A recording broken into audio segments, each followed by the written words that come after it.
Okay, let's go everybody. The Donuts against the Hardos. We got our semifinal. The first map, we are on Brax's Holdout.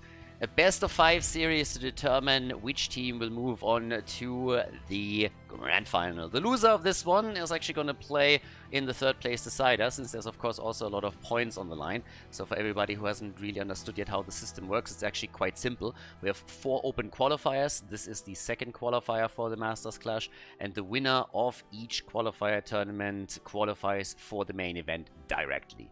The other teams still got a chance, and they will gain points depending on which position they took in these qualifiers, meaning if you're second place, you gain more points than if you finish third place, fourth place, or fifth place. And at the end of all those 4 tournaments, the points added together has a ranking, and the top 8 will play in the last chance qualifier, where another couple of teams can then qualify for the event. But of course, the goal is always to qualify directly, so you want to win the tournament here. We got the Donuts already in a good spot because they came in second place in the first qualifier. Now that we're in qualifier number 2, the Hardos in particular have to step it up a little bit. They played last time with a sub player. Hardos wasn't available, and therefore they didn't really perform as well as they were hoping for. I think they lost against Chili Mountain, if I remember correctly, and now they're of course going to try and turn this around a little bit here. We got the bans on Lucio and Chromie, and Cassia gets banned out too. Our first map is Braxis, as mentioned earlier, and because the 4-man is just so important on the bot lane, we have Zarya banned out right away. So, yeah, so far so good. Zarya banned, and well, let's see what else we're gonna get here. Our first pick is so far not in. And on Braxis, you could focus a bit on the 1-1 lane if you really want to. So you could say like, hey, let's check out what we're going to do in the 1-on-1 setup. Do we maybe go for some kind of Rexa setup here? But Lauber and his boys, they've done actually really well in the previous round, in the quarterfinal, with an Unuborok dive combo. And it seems like they're going to try and mirror that result with a bit of action. So we got Lauber with a quick lock on the Beetle itself. That kind of means that if you can follow up with, let's say, with a Stukov, for example, that would be kind of neat for them. So there's a chance that the Hardos are trying to pick that away and simply look Stukov in for themselves. They have a pretty solid setup here too. And let's not forget that actually Bad Benny played a lot with Nubura 2 recently. So that's pretty much like winning 2 arguments here. You can go for a dive combo yourself, and you can take a strong tank away from your opponent's team, where you know that they love to play that style. Chris locks Sonya in, and we got Hazo and Tychus as the series continues. And honestly, I'm gonna be totally frank here, I'm really excited for this match because I haven't seen the Hardos play in this tournament yet, meaning the second qualifier. We focus on a different part of the bracket, so this is the first time that we actually have them right in front of us. And if I'm not mistaken, they won every single one of their matches so far with a 2-0. Again, didn't really do too well in qualifier number 1, but in the second Heroes of the Storm tournament, it seems to go a lot better for them. So right now there's the Stukov pick. I already talked about this a bit earlier, that I kind of expected him to be taken. In addition to that, we have Copenhagen on Rexa, so the top lane. I alluded to Rexa a bit earlier. He's super strong on Dragonshire, but also on Brax's Holdout. Whenever you have these isolated solo lanes, you can really do a whole lot with Rexa, where you have to hold 2 positions. The lane for experience and the objective itself, so that where he normally is the strongest. We got Genji banned out. Genji, another hero that can be quite nice to put pressure on Rexa, because you can dive between the lanes very easily. You have a lot of mobility on this one. And we'll see what they can pull off now that Genji is banned out. If they have another hero that can dive between the lanes a little bit easier. There's also a quick ban on Medivh. And, well, here we go. So that leaves us with the next few picks here. And let's have at it. Red team needs to have a quick double pick. And I'm curious how they are playing this now, because Sonya left alone at the top is going to be a bit tricky. They could also play global, of course. Have a chance to lock still a few of the global heroes in. Nick is also going to be interesting to see what he takes. Bad Benny with Muradin. Rhaegar taken. Good for the camps as well, so they could take that one too. And what are we going to get from the team in blue? Because they still need damage. I mean, we've seen them play the style the last time, if I'm not mistaken, with Li Ming. And I'm not sure what else they had behind it. But we'll see what kind of mage they're going to commit to now. And if Skok is the one playing it for the extra damage. But they have a good start into the draft. They need just good damage dealers to follow up in it. Oh, Junkrat. Haven't seen him in a while. Yeah, our boy hasn't really seen a whole lot of play in the last 2 qualifier tournaments. And on the other side, we get Deathwing locked in by Nick. Okay, a little bit of a different setup in the last few picks that I expected here. But of course, there's a lot of engage potential from the blue team in particular. And Junkrat can follow up with some nice combos as well and isolate the target. Braxis, hold on everybody, let's jump in. Game number 1, best of 5 series. Let's have a look at it. Which team pulls ahead in this first semi-final of the Masters Clash qualifier number 2? The Donuts against the Hardos. Game number 1, Braxis holdout, and on the left side, the blue team in our best of 5 series is starting with a Junkrat. So we got one Overwatch in our Heroes of the Storm match already. He's the only one in this one. So Rutzo and Junkrat, Copenhagen on Rexa. We got Ixi on Stukov, Skork on Maiev, Lauber on Nuburak. And over to the right side of the map, it's Bad Benny on Muradin, Yasu on Rhaegar, Chris on Sonya, Hazops on Deathwing, and Nick is playing Tychus. The low blow from Stukov right at the beginning. Bit of a beetle start into the build here for Lauber.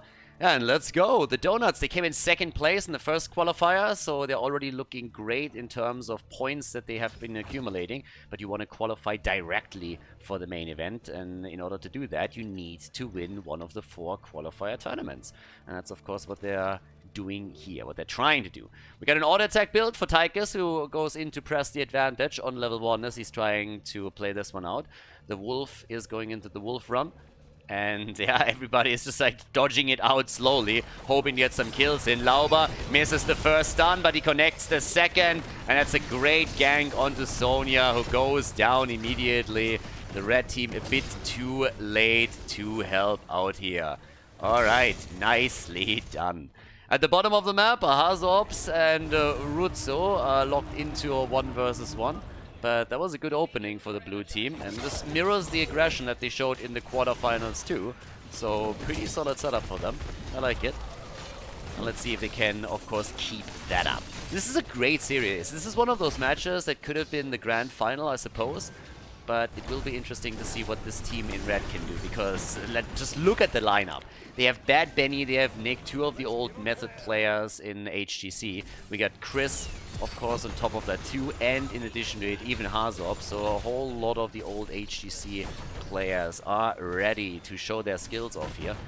1 Stormbolt only connecting thus far. Bit of action at the bottom of the map as Hazops gets attacked. And the rotational play of the blue team is quite powerful. Rutzo is helping the camp to start to take the wall down here, and the rest of the team was trying to dive in at the side. Lauber with a bit of a double click as he goes for a short dive on a Nuburak, not using the entire duration to escape. The top lane, that's where Sonya is now going up against Rexa. Talked about this one-on-one a bit earlier. And Sonya is going to lose this eventually. If nobody helps her out, Sonya is going to lose that in the long run, because she cannot hold experience and the objective at the same time. Down at the bottom of the map, it seems that the blue team has a stronger 4-man for the time being. They're doing great work here. Everybody is low for the Hardos, and Muradin is dead. Muradin down, top lane slowly under control of the blue team. As you can tell with Misha and Rexa here, it's no problem for Copenhagen whatsoever to hold control. And you see Tychus rotating towards the top side, since they realize they have to at least hold one of these beacons. And they decide that the top lane is where they have the best chance, at least for now. In the rhythm gets picked by Tychus. As I said, he went into an auto attack style with press the advantage. So this time no grenade build, but the dive on Chris. And he is dead. Chris disappears, gets taken down. At the bottom of the map, they at least retake the position. So now we have 70% on the progress bar to 16. Keep in mind, this is not a winner-takes-all format. This is still every single point counts. Every single point counts for your own wave over here. But let's see if the Donuts can follow up on the kills that they already got. I mean, it's 3 kills to 0. They started off with a fantastic opening. And they might have a chance to get a 4th one, and they do, as Deathwing turns into Deadwing once again, gets eliminated here at the top. Rexa is once again left to his own devices against Chris, but the blue team is rotating even further. Now, I just want to remind everybody that the last time that the blue team played this, when the Donuts used that style, the early game was fantastic for them, but later on in the game, they started to lose teamfight after teamfight. So, at the beginning, You have a lot of power, but it is always a question on how long can you maintain that. Now we got the Zerg wave at the top at 100%, the one at the bottom of the map is at 18. The red team is of course trying to rotate towards the top to help out with the defense. But Junkrat is soloing the bottom of the map, shouldn't have a problem here at all. Level 7 talents are already on the side of the blue team. The Donuts come into this with an advantage of course. And this is a great opening into this best of 5 Heroes of the Storm series from the team in blue. The Hardos, they are falling in some... Oh, that's tough. Rhaegar down, the support gone. That's a lot of the sustain at the top eliminated. That's not the only thing that gets eliminated here. The Donuts, ladies and gentlemen, crushing through that fort. Absolutely annihilating the red team in the early stages of the game. Another Stormbolt connects, good for him, but Sonya has now fallen at the bottom of the map in the one-on-one, and this is just getting worse and worse and worse for the Hardos. They are totally falling apart at this point. Those Donuts might have holes, but their gameplay doesn't. They are absolutely exploiting every single opportunity that presents itself, and they are forcing mistake after mistake on the side of the Hardos. So really well done here. And of course now they have more control over the top of the map too. At the bottom, the fort, as you could just see, has been attacked too. We're seeing on level 7 the combat tactician now coming in for Tychus. But times are rough, really rough for the Hardos. The Donuts open this one up with a bang. Lauber hasn't fed so far either, so that's good for him too.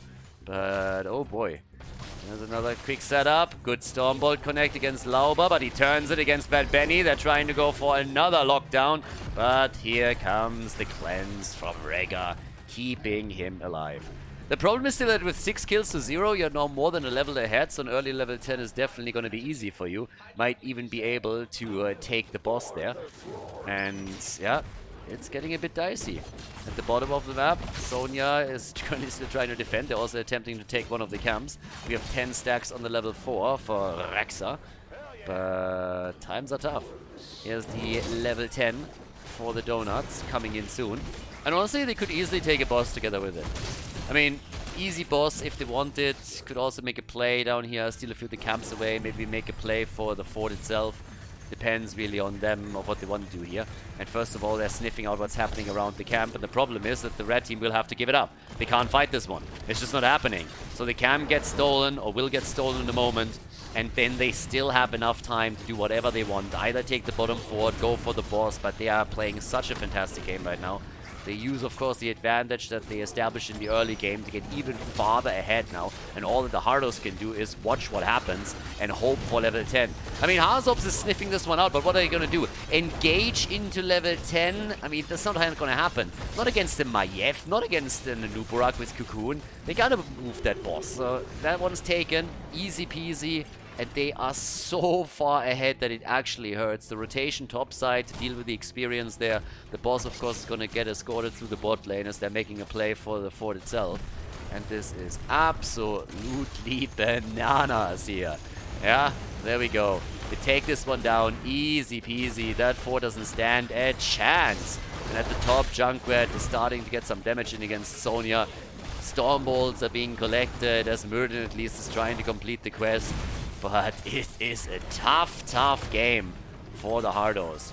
Yeah, the former HGC players over here, they are suffering, and they're suffering a lot. Now, to be fair, they are soon going to get their own level 10, and then they can start to fight back. But until then, they just have to endure. It's not a lot of experience that's missing, but as you can see, the wall gets opened up at the bot lane too. So now the keeps are both open, and the beacons are up as well. So they could get the early start here. It's actually terrifying. 19,000 damage for Tychus, even more damage than the top damage dealer on the blue team side, but that doesn't mean anything if you're not able to get those kills. We got the drill for Tychus, so Nick is actually going into the drill over Odin. Yeah, real man drill deep over here. Makes sure that he gets a little bit more in the rhythm value, of course, as well. But now both of the beacons have been claimed by the blue team, so they're already getting a couple of points towards the progress bar. Muradin is looking for a flank. Careful. Maiev is sitting in the sides here in the wings. And here comes the engage. They're making the play. Bad Benny missing the Stormbolt. Skog might have to jump out here. Gets followed up. Vault of the Wardens. But he doesn't have the Stormbolt anymore. Rexa has pushed out the bot lane in the meantime. And there is another talent advantage looming on the horizon for the Hardos. For the Donuts. The Hardos wish they had a talent advantage somewhere inside. But yep, instead we have Copenhagen pushing the bot lane out here. And Muradin is trying to play this a bit more aggressive now too. But here's the level 13. So after we've initially seen the low blow, it's now the thingy. Violent reaction. That's what I was looking for. On level 13 for Stukov. Yeah, they run into the dragon over here. Harzobs, he's holding the line, at least for now. Bad Benny is coming in too, hits the Stormbolt, completes the quest. Maiev with the tether and the cage, Riptire, and Nubarak jumps in deep, and the Ancestral keeps Muradin alive, but Hazu mittendrin stand nur dabei, goes down as he's surrounded in the 1v5, but finally a kill for the red team as they take down a Nubarak. The problem is that Sonya falls too. It doesn't seem like they can take Maiev. Rutsu is jumping out deep, goes into a 1 versus 2 setup as Bad Benny dies, and Rutsu is still trying to get another kill against either Nick or Yasuo over here. The doggy jumps in, the lockdown from Stukov, and of course the 100% Zerg wave that the Donuts were able to get is in the meantime going through the bottom of the map, where Copenhagen is playing PvE and takes down the keep. It is an absolute beatdown that we are currently observing here. Absolutely crazy. Absolutely insane. They're getting murdered with 11-1 kills, and it's not even close. I mean, this is just nasty. 26,000 damage for Tychus. He gets the numbers on the board, but it's not enough to yield too many kills. The core is already falling as we're talking about this. In game number 1, it seems that it's an easy victory for the Donuts in our first Heroes of the Storm game in this series. The semifinal is opening up with a bang as the Donuts come in and make a statement, taking the Hardos down on Brax's holdout here at the Masters Clash, our Heroes of the Storm tournament. GG, and well played. Before we head into game number 2, make sure that you subscribe to the channel if you haven't done it yet so you don't miss out on any future content here on Khaldor TV. Dragonshire, the second map in this series. Oh, it was a little bit of a spanking in game number 1. Now that we're heading into map number 2, the Donuts are going to try to extend that lead. This is a best of 5 series, as I mentioned previously. I mean, generally, when we're talking about this Heroes of the Storm tournament, when we're talking about the Masters Clash and the qualifiers, until including the quarterfinal, we have best of 3 series. Afterwards, all of those Heroes of the Storm matches are best of 5s. So, a little bit of a disappointing performance, I'm not going to lie, from the Hardos here. Given the talent pool that they have, you would have expected this to be a bit closer. Now, again, it's only the opening map, so it doesn't really tell you anything. The draft that has been used by the Donuts, they played a very similar one in the quarterfinals and had great success with it, so it shows once again that if they have a very decisive draft where they can make these quick, snappy decisions, that they are faring really well with it. Now that we're heading into our second game, I expect that the Hardos are going to adapt to it slowly, but at this point we'll have Lucio banned out. We'll also see the Medivh ban again. Doesn't really shock me at all. You got a couple of really good Medivh players on both sides right now, so there's that. But, well, there comes the quick ban on Cassia now as well. So, I'm a bit excited for this, because I really want to see what the Hardos are going to do to react to this now. Now, we are on Dragonshire again. Zul gets banned out because he has all the wave clear between the lanes, but that leaves Chromie open, that leaves Rexa open. Quite a few heroes that you could still take now. And here we go. Chromie gets quickly locked in as the first pick, so she's going to be happy that she's in again. But outside of that, what do the Hardos start off with? I mean, they have to turn it here now. They lock Stukov in, and they have a Nubarak. So they're just like flipping it on them. And they're like, wait a second. We can play that engage style too. Bad Benny has been playing a lot of a Nubarak, as I mentioned earlier. So now we're just locking in the combo that you were trying to execute in the last game. We're going to show you how it's actually done. And here we go. So Stukov plus Nubarak as the early lock-in for the rotation. And yep, there's Johanna plus Rexa. It's the same problem again. If you have Rexa at the top lane, he's incredibly difficult to beat on the solo lane in a 1 versus 1, which is why we're normally seeing rotations. Now that you have Nubarak on the side of the Hardos, they can at least dive in with him and try to get these kills onto Rexa, so that's definitely not out of the question. But, well, let's see what's happening with the rest of the bans for now. Because, for the time being at least, we have a strong engage for the Hardos. They need follow-up. They need to have some kind of damage. They're getting rid of Maiev immediately. There's of course also Nick to still be considered as a huge threat. So he can switch it up a little bit, doesn't have to play the range damage dealer, can always switch into melee mode too. They have, I mean, again, they have an insane talent pool. They can always flip it around a little bit and just open these things up. So far that hasn't really happened here. Maiev banned, and what else are we gonna get? The last ban for this particular map. And it's Sonya. Yeah, she's a huge staple now. She's played in pretty much every single game, or at least banned. Lauber with Johanna. And now it's time for the damage. I mean, the only one that has locked in a range damage dealer are the Donuts. So, the red team. But the moment of truth. What are we getting from them? And who's going to play the top lane? Or what are they going to play at the top lane? That's also a big question. There's Tychus again. They got Blaze. Okay, the Nubrak and Blaze combo. Not bad at all. And, well, let's have a bit of an idea of what's going on here. Because now the final two picks.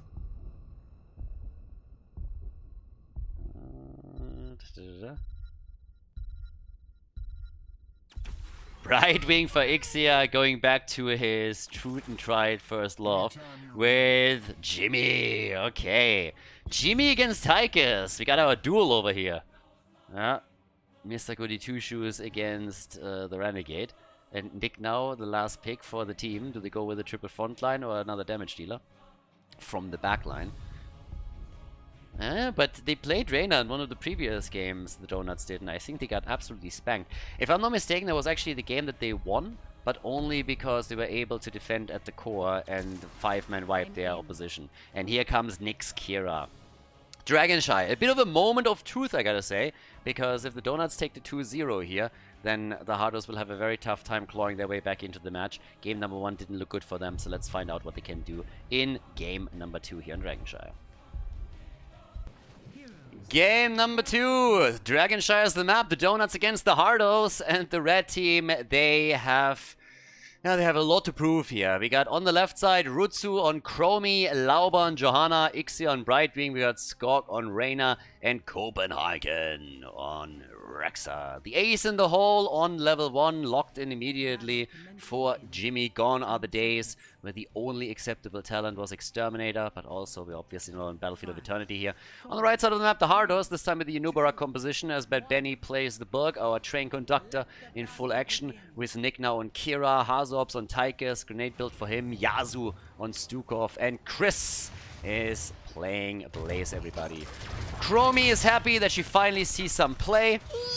Shut up.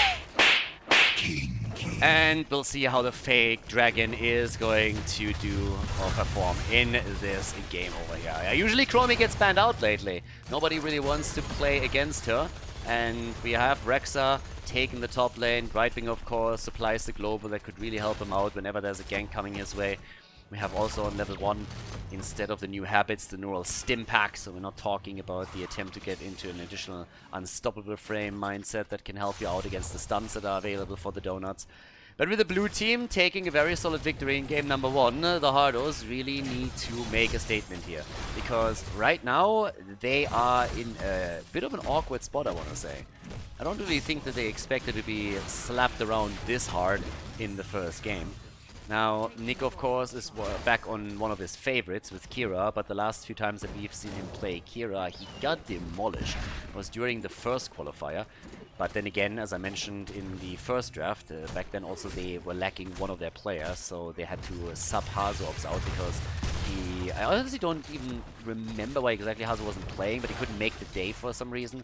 So they played without him, and it didn't really go all too well. They went up against some strong teams in the earlier rounds though too, so that definitely contributed to the problem that they had there. But either way, this is a new map, so this is a best of 5. There are still plenty of chances to bring this one back, but it's always easier if you're able to lock in a win on map number 2 and tie the score. And Lauber is Laubering it up. Alright, Johanna pulled a Lauber. That's the first blood right here in the game, and we are back to the good old days. I like it. yeah, with this now, we got level 4 versus level 4. Bit of action at the bottom of the map. Rexa is still fighting it out with Blaze at the top. And we have also Hardos now in the rhythm again on level 4. So no attempt to go into the bigger they are against the blind setup that Jojo can provide here. It's a bit annoying for Chris, obviously. He is just firing away against Misha right now. And, well, there it is. Yeah, at the bottom of the map, that's still Chromie against Tychus. I know who's going to win that one. But, yeah, the teams are just going for their own camps now. I gotta admit that right now it's a little bit weird for me, because normally when we have Misha in the game, eventually we're starting to make a couple of PETA jokes. But right now, PETA in and of itself is just such a joke as an organization that it's really difficult to make any jokes that would hold water here. Lauber takes the early Dragonite. But in case you missed it, PETA released another tweet recently where they said that we should not use insults with animal names, like calling someone a pig or a chicken or something, because it's insensitive. So if you have shit like that coming from PETA, how do you top that? I mean, again, no matter how much you joke about them, these guys in and of itself make themselves the biggest joke of them all, so makes it really tough to compete with it. The Dragonite also a little bit of a joke over here. Didn't really do anything, got burned down immediately. Now they got a kill at the top side against at least Blaze, and now that they have a 3-man sitting at top side, they can maybe break through the wall here. But the only thing that the Dragonite really did is create a bit of space for them. They didn't do any significant damage. Instead, it's all centering around the top lane push for now, where everybody is pushing in again. The Donuts and the Hardos with 1 kill each at this point, starting to move for Yasuo, and he's a bit low, but they cannot get a hold of him. Instead, Stork is in trouble in the back, and Jimmy, whew, he doesn't really have an escape tool. He nearly went down there, so he needs to be super careful. Tychus isn't even here in the fight, so it's a 5 versus 4 right now, with Tychus sitting in the middle. But, oh my god, this is starting to get a bit nasty. Tychus is pushing Chromie back. We have with level 7 now also the Healmonger in, the Melting Point. Growing Infestation, again. Last time we had the low blow into the Virulent Reaction. This time we have the Growing Infestation, and you can bet your ass that the level 13 talent is going to be the exact same one. But here comes the action down at the bottom as they're trying to use the choke point to their advantage. Chromie with the Slowing Sands is countering in kind though. And is making sure that Bad Benny doesn't have an easy time moving in and giving them a kill opportunity. So it's a little bit more of a back and forth game. I like it. So this is definitely much better for the Hardos than what we witnessed in game number 1, where they just, from the get-go, didn't really seem to stand a chance. Blue team picked up the kills whenever they wanted them. Now it's a very different ball game. But we'll see who gets the upper hand once the level 10 talents are kicking in. For the time being, Kira has the top damage in the game with nearly 12,000. We got Jimmy on 11k. And, well, talking about the fights and the damage output, Stukov is receiving a lot of that, and he goes down. Stukov eliminated, easy kill on that.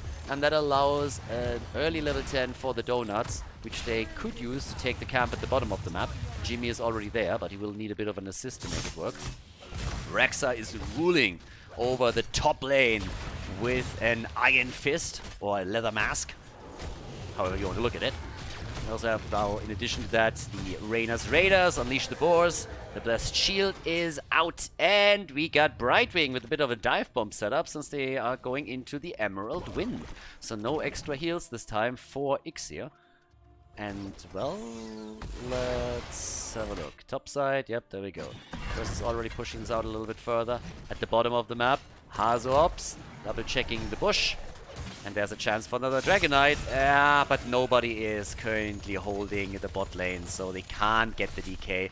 But it got kind of close. They're trying to go for Chris, though, and he's forced to use the bunker. And much more than that, Chris is down again, #tilted, as he gets eliminated. So that's the second time that he goes down, and he's probably not going to be too happy about it in that side lane position that he is in. So things are getting a little bit rough, I gotta say. The Donuts with a very concentrated playstyle, and it's very disciplined what they're currently doing here, and it is working out fantastically for them. Boars are getting unleashed, and Kira is dead. Bad Benny is on the run. He barely makes it out. Yasuo is also trying to escape, but the Admiral is not having a whole lot of luck here. Yeah, and Hazu nearly dying too. I gotta say that this comes a bit as a surprise. The Hardos get pummeled. Absolutely pummeled right now.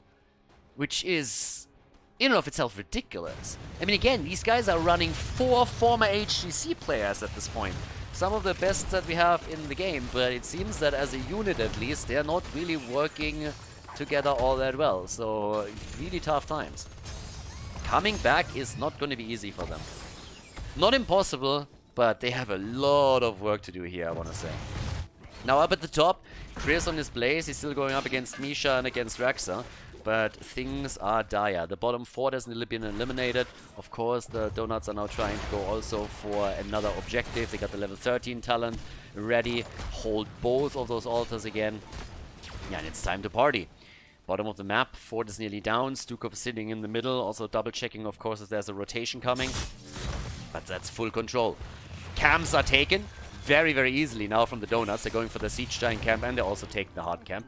And it feels that the Hardos are just reacting to what's going on here. So, really, really tricky at this point. So, yeah, I'm not sure what's going on with this one. I mean, right now, Copenhagen is still sitting all the way up at the top. They're invading the bottom at the map now, too. And locking in this Siege Giant camp. Okay, so what can the Hardos do here? They need the level 13 first and foremost. They would, of course, love to get a kill. Maybe if they can deny the Dragon Knight. The problem is that Misha and also Reyna's Raiders are always sniffing out what's happening in these bushes. So it doesn't really seem that a sneaky counter-attack is going to do them any favors. Instead, Stukov goes down, but they're trying to turn it now. The problem is that Nick is also getting murdered. The cocoon is a little bit too late. Everybody's just dead and dying over here. And it results in another Dragon Knight taken by Rexa. Yeah, turning into the big-ass dragon with the battle axe, and they are starting to wreck it over here. Yeah, the Rexa turns into Wreck-It Ralph as they are starting to go for the mid-fort. The one at the bottom has already been destroyed. And it's a 2-level lead that we're talking about now with 7 kills to 1. The Donuts, highly impressive over here. They are just murdering it. They are going through the Hardos like hot butter through cheese, absolutely melting them away. And now that they destroyed the fort in the middle, they're focusing their attention all the way up to the top. Chris is again a bit in trouble, gets body blocked, but he can make his way out of the danger zone this time. But there's nearly level 60 now available for them. This is getting absolutely crazy. Yeah, here's another quick move straight in for Skork this time. They're trying to get to Jimmy in the back line. Hazob's already with Odin, but another kill against Nick. They're controlling his Kira so well, and he is not making any big moves on that hero. The level 16 talent is ready. Hazobs, he doesn't even get any stacks together for the level 4. He's sitting at 39 right now, which is definitely less than what he would like to accomplish here. They make a play for Chromie, but Brightwing is immediately there. There's a big shove coming, and finally they might get the kill on Rutsu. That isolated him completely. Timer is already used, and Stukov is dead. Ixias coming in for a quick Emerald win. Nicely done by the Brightwing player. Fantastic plays by the support, keeping Chromie alive, and they're turning it again. Chris is forced to bunker up, and they're isolating him. Chris goes down. Absolutely insane coordination that we're seeing from the Donuts here. They are dominating. They are absolutely dominating this game now. The level 16 talents do so much for them. They're dodging out on Nick's ult. 10 kills to 1, and it is just fantastic what they are pulling off here. Full control over this game. It is honestly impressive. Wow. I mean, that's nasty. That's just absolutely nasty. We got 10 kills to 1, and whew, with a nearly 3-level lead here, how can the Hardos come back into this? They need kills, they need to isolate someone, but as I said earlier, with Raiders checking the bushes all the time, with Misha doing the same thing, and with these insane leads that we're now seeing for the Donuts, it's just such a hard thing to do for the Hardos. Now, as I said, if you lose in the semifinal, you can still make a play for 3rd place, which would give you more points for the standings, so that you can maybe make it into the Mercy qualifier. But the goal has to be for a team with this much talent in their lineup to qualify directly for the event. And a lot of people expected them, now that they are playing with their full lineup, to qualify through this event here, through the second Master / qualifier directly. And it doesn't look like they can. maybe we're jumping ahead a bit too much, but in game number 2 at least, they are not looking any better at this point anymore than they did in game number 1. The early game was definitely better, but now they're just suffering at the hands of the Donuts. And the Donuts, they are just eating them up here. Epicenter is finally in. Maybe that allows them to make a bit of a better engage that they can follow up on. The idea, of course, has to be to engage with the Nubarak, follow up with Stukov, get maybe another stun in with Blaze, and then just chip in the damage with Tychus and Kira. But they are not doing any of that reliably. We also have the first level 20 on board. Chromie is just locked in her Unraveling. So that's another huge tool for control for them. The quest is also completed on the level 4 for Rexa, which means that Copenhagen is now running extra armor on himself and Misha. An attempt to go for Dragonite. I mean, spoiler alert, I don't see that's gonna happen. We got bot side Jojo taking over a shrine and ensuring this is not happening. And yeah, it's just a tough game. It's at least even talents now, right? So it's 16 versus 16. So if ever you had a chance to try and bring it back, then this is probably it. 26,000 damage for Tychus. Bot lane gets pressured out.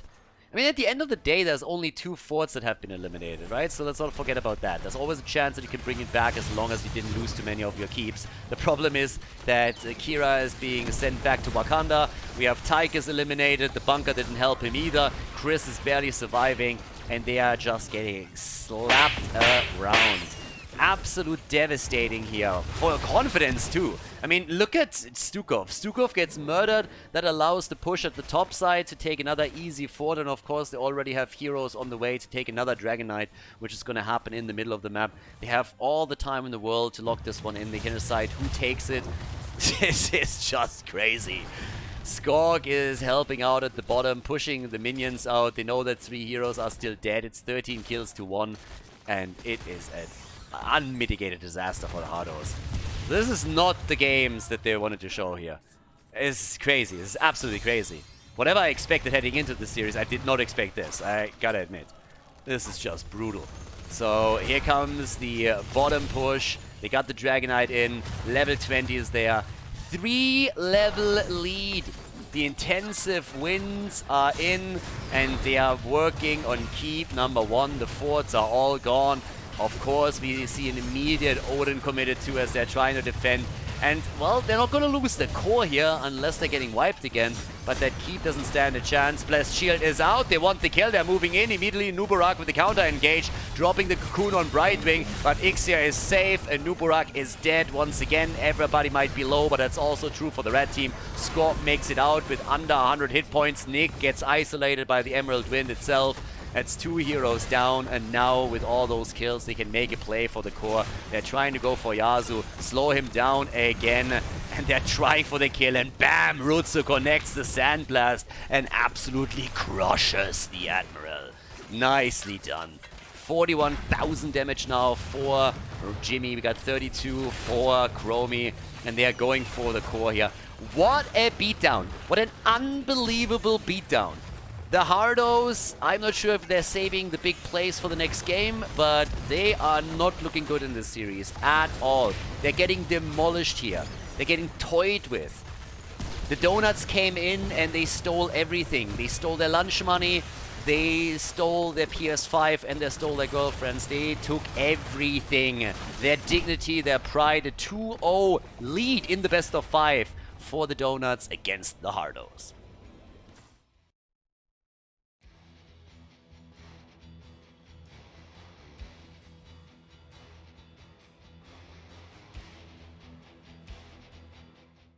Okay, the third map, Battlefield of Eternity. I don't know what to tell you guys. This is getting a bit out of control here.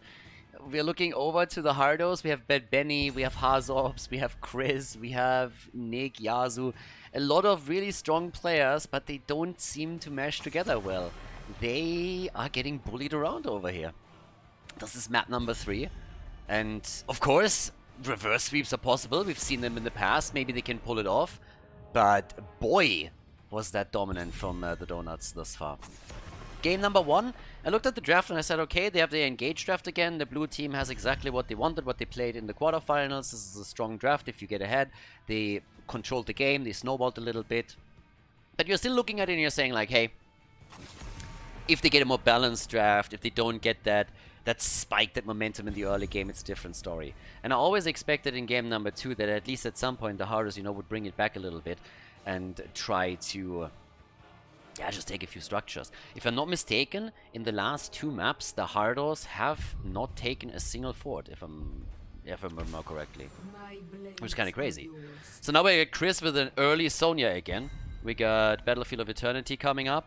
And it's getting kind of nasty right now.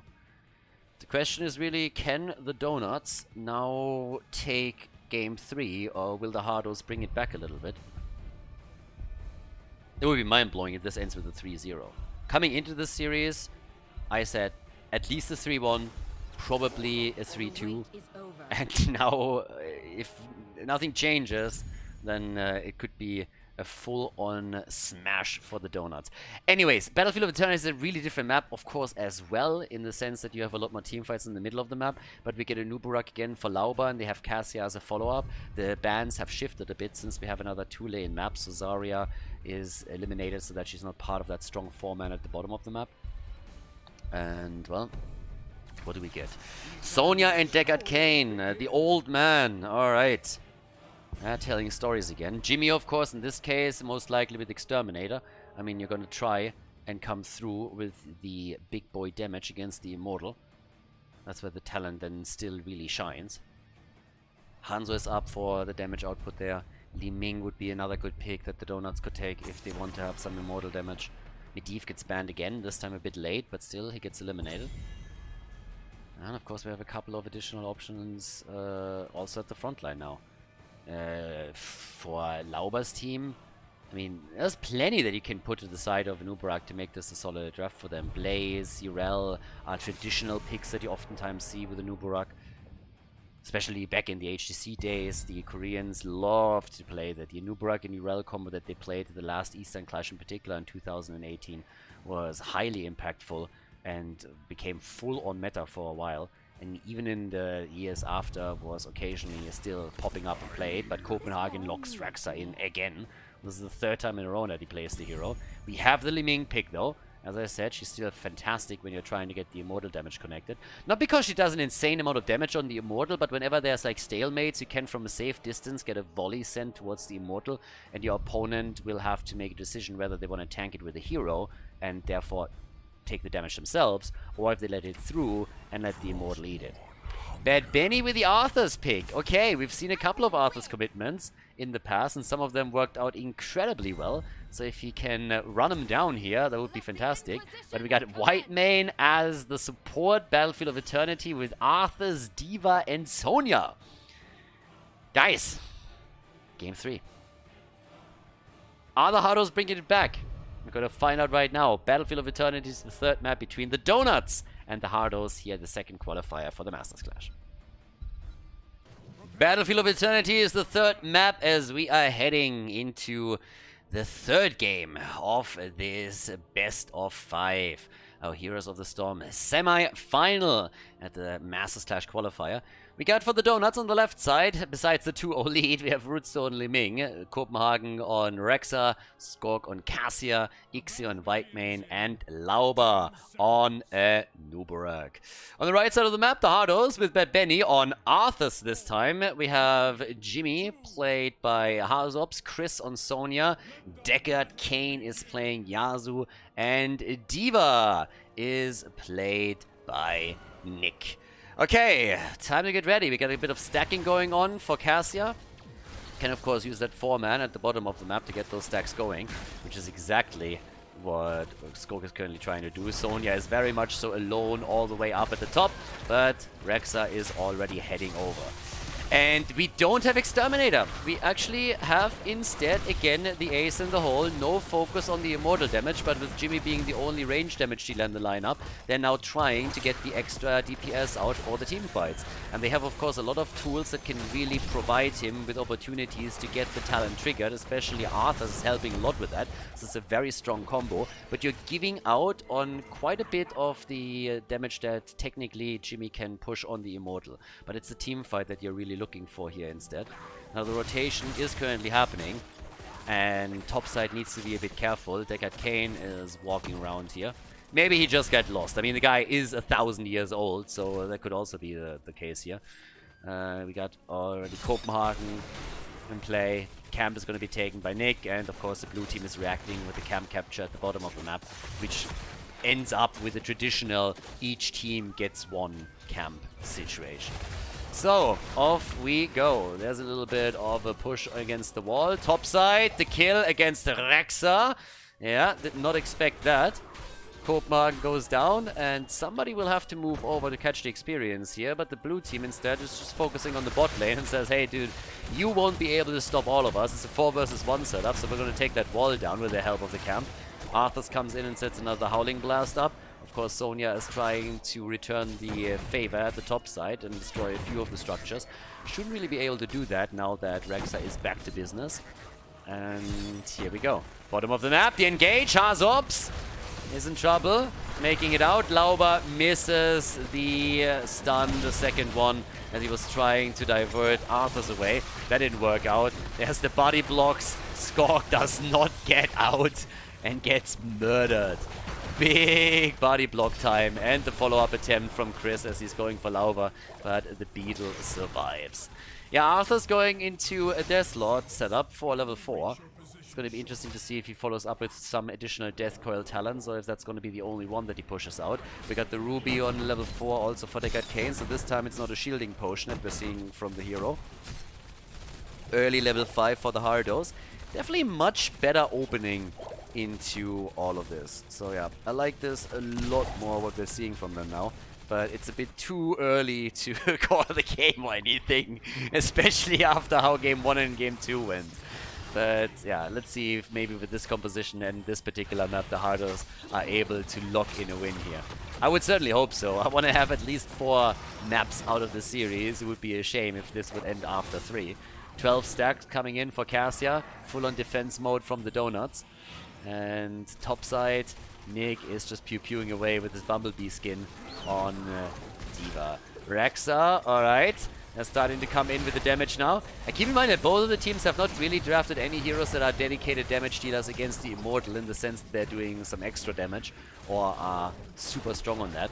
Li Ming is the one that comes probably the closest, but Jimmy, now that he headed into the Ace in the Hole on level 1, can also not be called that.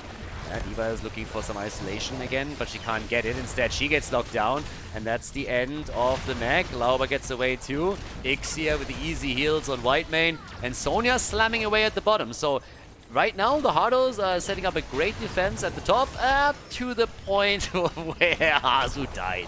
Caster Curse kicks in immediately, and now it's a race for the halftime show. And it seems like the Donuts are going to win it. That's not quite true. Hardos actually took it by 700 hit points. But now there's still one player down. We have the attack on the left coming in from Cassia and from Li Ming. The defense over here, the setup is good, at least thus far. The problem is the level 7 talent that the Hardos might get. So they gotta hurry. The Donuts really need to hurry this one up. Stun into the Immortal stun, and that's the end of Ixia. Nicely done. That was a fantastic setup. Stun into an Immortal stun. They go for Skork too. He's gonna die as well, but they lock in the Immortal, so at least they're able to get that. Of course, they're paying a price for it. The level 7 talent is already in. Copenhagen dies as well. The reason why Rexa committed Sudoku over here is actually pretty simple, because they realized they won't be able to do anything. They're falling behind in experience and talent. So he said, hey guys, I'm gonna commit the Honorable Subaru right now, because that allows us to at least get the Immortal. The situation is going to be way worse if our opponent gets a level 7 talent advantage plus the Immortal and the kill that they started all of this up with. So instead they sacrificed a few more of the heroes, which sets them of course back, but at least this is easier to recover from than getting completely crushed and losing a fort on top of it too. So either way, now we are 5 kills against 1, this time in favor of the Hardos, and they're really trying to bring it back. Bad Benny is a bit low. Lauber tries to engage again, but cannot quite make it work here. Unfortunate for him. We can't find that kill. We got 20 stacks now on the level 1 for the time being. And what's the damage output actually? We got 15,000 for Jimmy and 10,000 for Li Ming. I mean, that's always the hope, that Rutsu at some point just pops off completely. Now, of course, one of the advantages of running an Uberok with Liming is also that Liming could not be picked as a counter to an Uberok's Cocoon. Usually when you see an Uberok pick, Liming becomes a very attractive counterpart because her Disintegrate burns the Cocoon away in seconds, which is always very, very nice, and you can do it from a safe distance too. So having both on the same side makes sure that Lauber's Cocoon is a bit more impactful, and Liming then later on can also, with the Calamity, just commit to way more over here. But yep, either way, level 10 is soon going to be ready for the Hardos. And that's, of course, where they have the big advantage now. The objective hasn't been announced yet, but that's going to be the case soon. Top side, we want to go for another quick camp. And let's have a look at this. There's the level 10. Lulnado. And can they isolate someone? No, they cannot. Lauber danced around it quite nicely. And then Burrow charged away from it. So Deckard Cain could only isolate them away from the camp, but that gave them the camp, so that's already a win. They're also an entire level still away from all of this. But yeah, this is a really good start. They should be able to get the halftime show without any problems at all. And it's a fantastic situation now for the Hardos. This is finally what I expected the entire time, to see some more decisive plays from them. Good decision making and them just coming in swinging. So far they haven't done that yet. This is the first time. But they're taking the halftime show and there's very little counter damage that happens. Only a bit of poke up at the top. But of course there's an opportunity now to get at least level 10 and then play afterwards for the team fight and try to still take it. But that's exactly what the Donuts have to do now, because if they lose this one now, and this is nearly 100% shield or an 80% shield, then it's going to be a difficult one to stop and they might lose the first 4 tier 2. Structurally speaking, the teams are still on eye level. Nothing has changed there. They're trying to get some extra damage onto Nick. And so far, the Donuts are still trying to go for Arthurs. Careful, Iceborne Fortitude is there as well. Cocoon gets used immediately as they're trying to go for some of the damage dealers. Nick is zipping in and the Lulnado is being used as well. Deckard Cain and the rest of his boys are making a play for the Immortal. They're trying to burn it down here, and instead it's Yaza that gets attacked, but a good play also by Nick once again as he zones them away with the explosion. And this is going to be an easy Immortal. Yep, easy peasy. 5 kills to 1. First Immortal for the Hardos. Lot better for them now. This is looking very, very solid. They can now move to the bot lane, try to get this. Are they even diving for the camp? Yeah, I mean, he uses Lulnado again, but that's not going to help them there either. Buys maybe a little bit of time, slows the rotation down to the bottom and allows the Immortal to move in a bit deeper. But at the end of the day, the situation still is the same. Now that Sonya starts to move in from the top, they could get flanked here too. It's all about the Howling Blast, because she's gonna try and go for Ixia here. But Lauber is already double checking at the side what's happening. They're realizing that Sonya was missing. And at this point Rexa is coming in too. But here comes the push away from the fort as they're trying to create some space for the Immortal to do the damage. The old man already isolated. D.Va down, the pilot eliminated. Bad Benny, they're trying to go for the stun. They set it up completely. Tons of potions on the ground. And Bad Benny gets away. Ruby, Ruby, Ruby. Yeah, the Immortal will be defeated. And they are still a level behind, but with the kill against D.Va, they at least shut this push down a bit faster. So, yep, there we go. 39 stacks for Cassia, 11 for Rexa, who is once again trying to get the extra armor. But yeah, nice game. Okay, so all the way up at the top. Chris is still sitting tight over here. And nice attack against Copenhagen. Careful, my friend. That was nearly a solo kill. But Hauser moved out pretty deep for it. So now they are trying to steal the camp away with the Nubrak, and indeed they're able to do that. With Nick still sitting at the bottom of the map for experience, they were able to claim that. The level 13 talent came in a bit too late. And now the chance for the Donuts to get on even talents and maybe lock in a few kills themselves. They got the camp that helped them with the experience. They're moving down to the bottom of the map. Don't think that they can actually catch Nick here. And D.Va is already moving away. But there's still a camp up for grabs. And they want it.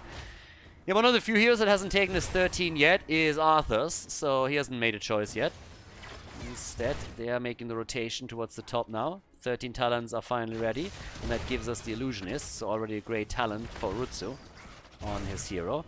And yeah, they're trying to go for the dive on Copenhagen. Trying to run him down, but the rest of the team is there. And now they're coming in with the flank. Getting some easy damage in against Sonya in particular, but the stun of Lauber doesn't connect. He connects the second one with Deckard Cain though. And Misha is there for the follow-up. And the old man gets murdered. Doesn't stand a chance. And Bad Benny, he's also getting crushed. An easy double kill right here that allows the team to slowly bring it back.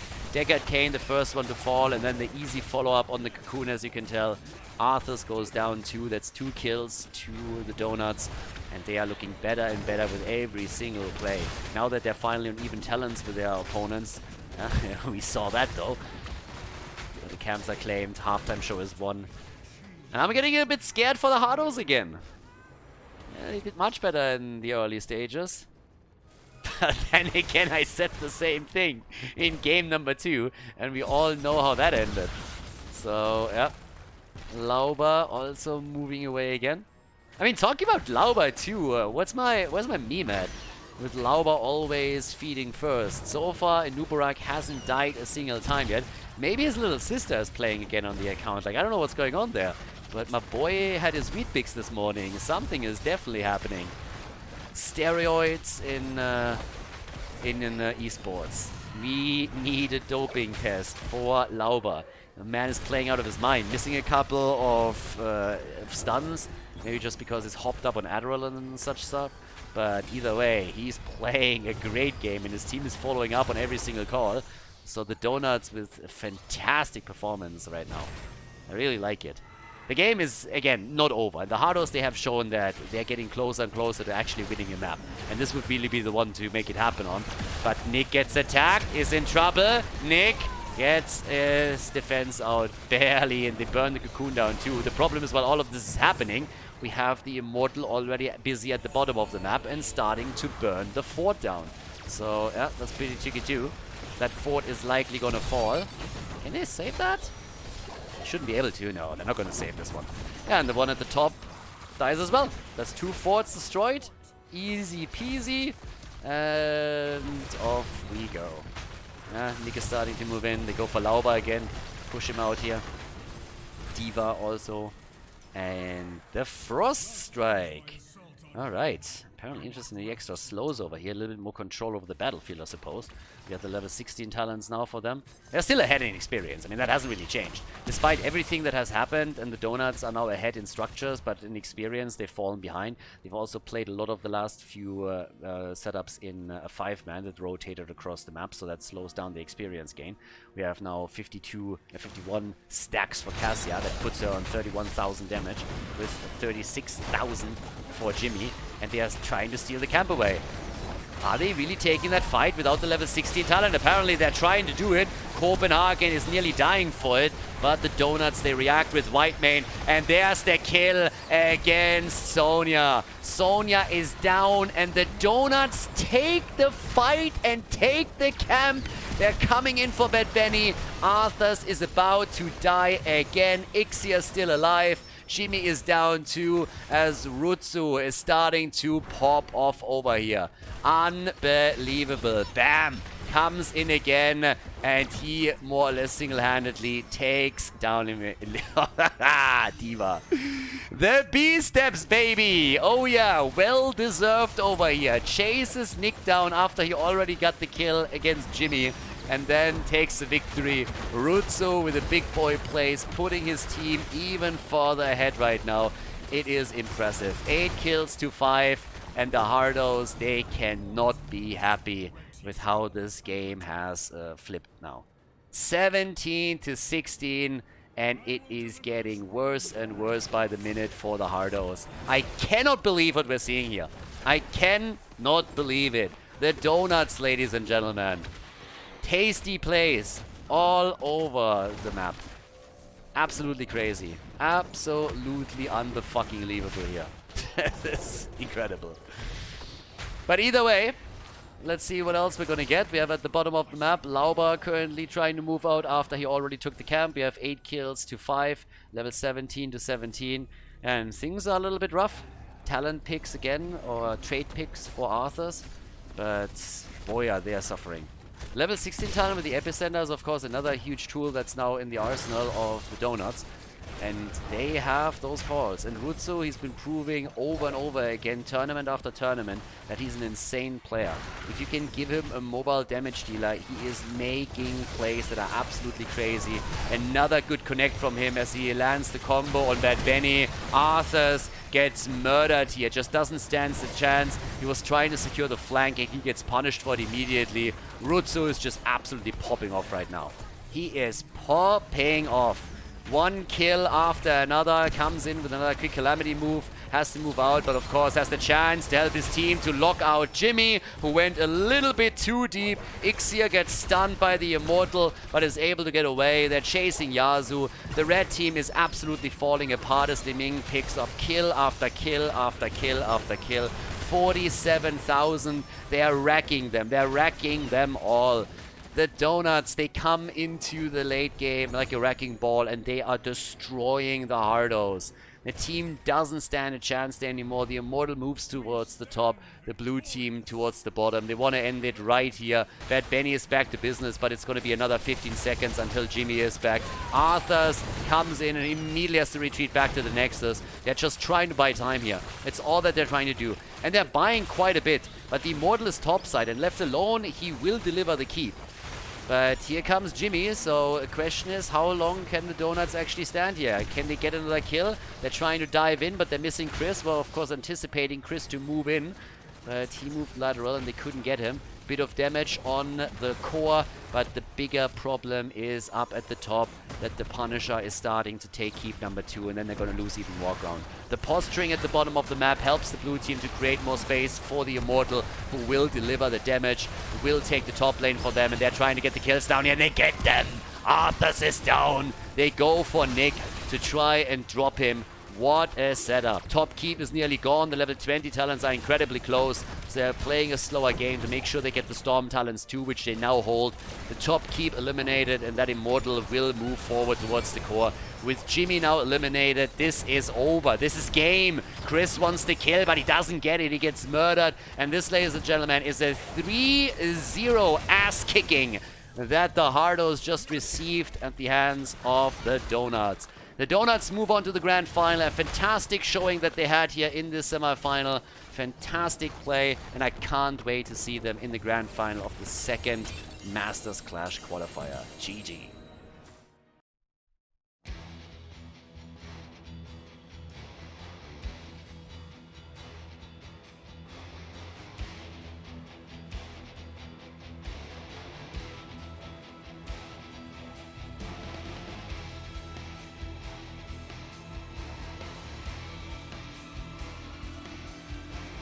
Thank you everybody for watching the video today. I hope that you enjoyed the show and the commentary. And keep in mind that the spoiler protection that is going to run for the rest of the video is made possible by all the support on patreon.com.